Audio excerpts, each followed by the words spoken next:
गोळीबार प्रकरणात एकनाथ खडसे सोबत माजी पण नार्को टेस्कर असे आमदार चंद्रकांत पाटील बोलले, काय बोलले? मी आमदारांवर आरोप केला होता आणि आताही आरोप करतो आहे की आमदारांच्या रॅलीमध्ये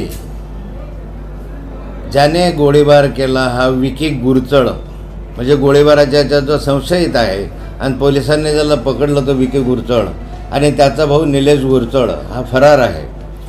तर हा विकी गुरचळ हा आमदारांनी निवडणुकीची प्रचार रॅली काढली, त्या प्रचार रॅलीमध्ये हा सहभागी होता.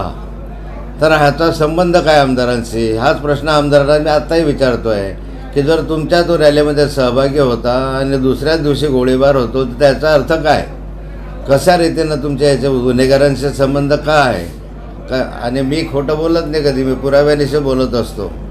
तुम्ही गुन्हेगार आहात की नाही तर सगळ्या जगाला माहिती आहे. 307चा गुन्हा तुमच्यावर झाला होता, त्या कालखंडात माझ्याच मुलाने त्याच्यामध्ये मध्यस्थी केली होती, मी केली होती, मदत केली होती त्या कालखंडामध्ये. तो गुन्हा त्या कालखंडामधून बोदडे नावाच्या एका ग्रस्तावर हल्ला केला तर तो गुन्हा होता.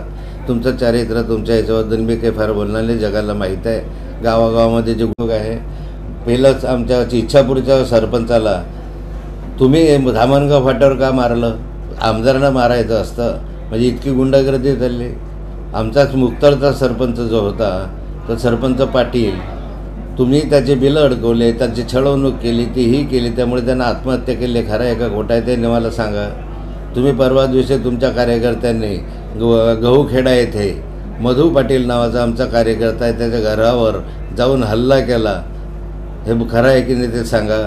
हिंगणे गावामध्ये एका कार्यकर्त्याला तुमच्या कार्यकर्त्यांनी दंबाजी केली, तुला चिरून टाकेल, मारून टाकेल, त्याचा आम्ही यांची त्याचे बोदवड पोलीस स्टेशनला दाखल केले, खरं आहे की नाही सांगा.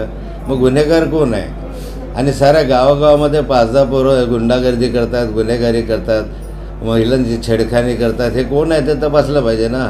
सगळ्या जगाला हे माहिती आहे. पण त्याच्यापेक्षा महत्त्वाचं उत्तर आहे की विनोद सोनवणेवर झालेल्या गोळीबारामध्ये जो संशयित पकडला गेला विकी गुरचळ, हा विकी गुरचळ तुमच्या रॅलीमध्ये कसा होता, त्याचा आणि तुमचा काय संबंध आहे हे मी तुम्हाला पुराव्यानिशी व्हिडिओ तुमच्याकडे दिलेला आहे, त्याचं चित्र तुम्हाला दिलेलं आहे आणि या माध्यमातून मी पुरावा सादर केलेला आहे की तो तुमच्या रॅलीमध्ये होता.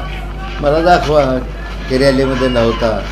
रॅलीमध्ये होता याचा मी तर व्हिडिओ रेकॉर्डिंगच दिलेलं आहे. तो तिकडला दुसऱ्या दिवशी गोळीबार झाला आणि त्याला पकडण्यात आलं. मग तुमचा काय संबंध होता, तुमच्या रॅलीमध्ये आला कसं, याचं उत्तर मला हवं आहे. बाकीचं उत्तर मी काही देणार नाही तुम्हाला. काय आहे आणि काय नाही, हे काय केलं, कोणी महिलेची हत्या झाली आणि काय झाले, तुम्ही काय काय उद्योग केले, 40 गावून आली, इथे कसे उद्योग केले, सगळे आमच्या मतदारसंघाला माहिती आहे. पहिल्यांदा ह्याचं उत्तर द्या की ह्या विकी गुरचळचा तुमचा काय संबंध आहे, ज्याने गोळीबारामध्ये ज्याला अटक केली. आता रॅलीमध्ये